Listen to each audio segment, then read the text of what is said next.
どうも皆さんこんにちは。ずんだもんなのだ。今回は自動装填装置の作り方解説をしていくのだ。今回紹介する自動装填装置はこちら。利便性はぼちぼちのロマンのある自動装填装置なのだ。作った時が結構前だから見た目は勘弁してほしいのだ。それでは早速作っていくのだ。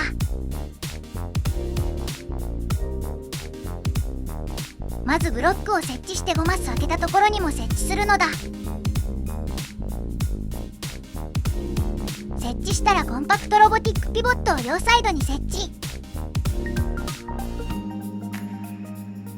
向きは奥にプラスで上向きの矢印にするのだ。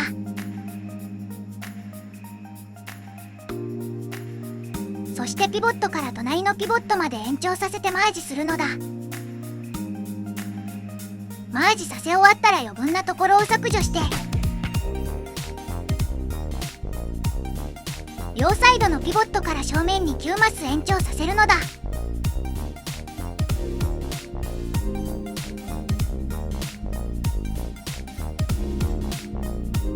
次にアーテラリーキャノンを先端に設置してアーテラリーキャノンベルトコネクターを接続させるのだ。設置するときは砲弾の向きに注意するのだ。そして先端から1マス後ろにピボットをこのように設置して設置したピボットの部分にピボットをこのように設置。そこからブロックで1マス延長先端にピボットを設置するのだ。回転方向はこんな感じ。そこから1マス延長させてアーテラリーキャノンベルトコネクターを設置できるようにしてアーテラリーキャノンベルトフィーダーをアーテラリーキャノンベルトコネクターで挟むように設置するのだ。フィーダーは下向きで設置するのだ。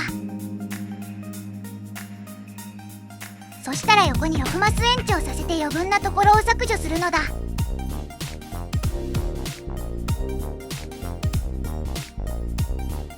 そしてベルトコネクターを設置してフィーダーを設置して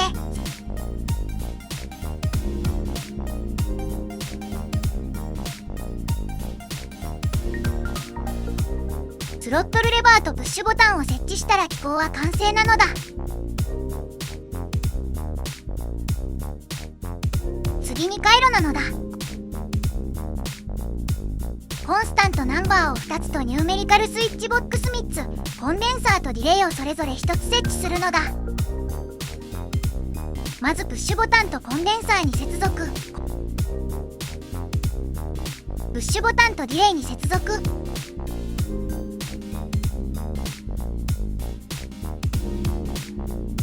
プッシュボタンとキャノンのトリガーに接続スロットルレバーからピボットに接続コンデンサーからスイッチボックス全部とキャノンのオープンブリッジに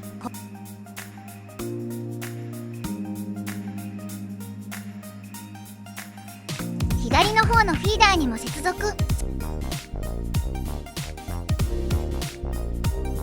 そして一番上のコンスタントナンバーをスイッチボックスのオフに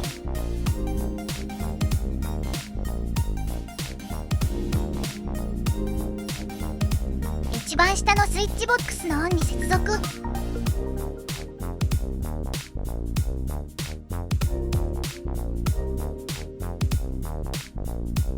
そして1個下のコンスタントナンバーから真ん中のスイッチボックスのオンに接続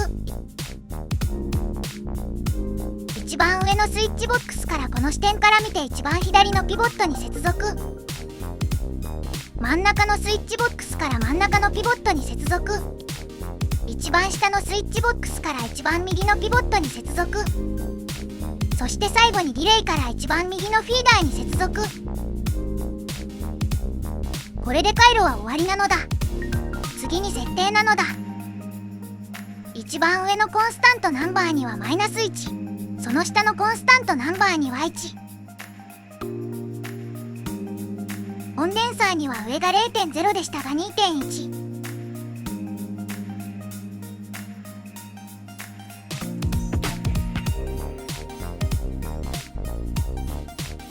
その下のディレイも 2.1 なのだ。あとは段子を指定して完了なのだ。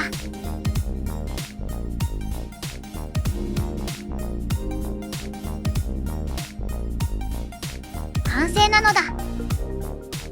完成するとこんな感じで装填されるのだ。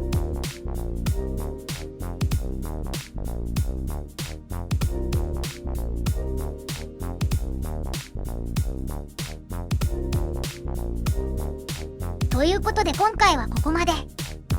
よければ YouTube のグッドボタンとチャンネル登録を。ニコニコではいいねとフォローをお願いします。ご視聴ありがとうございました。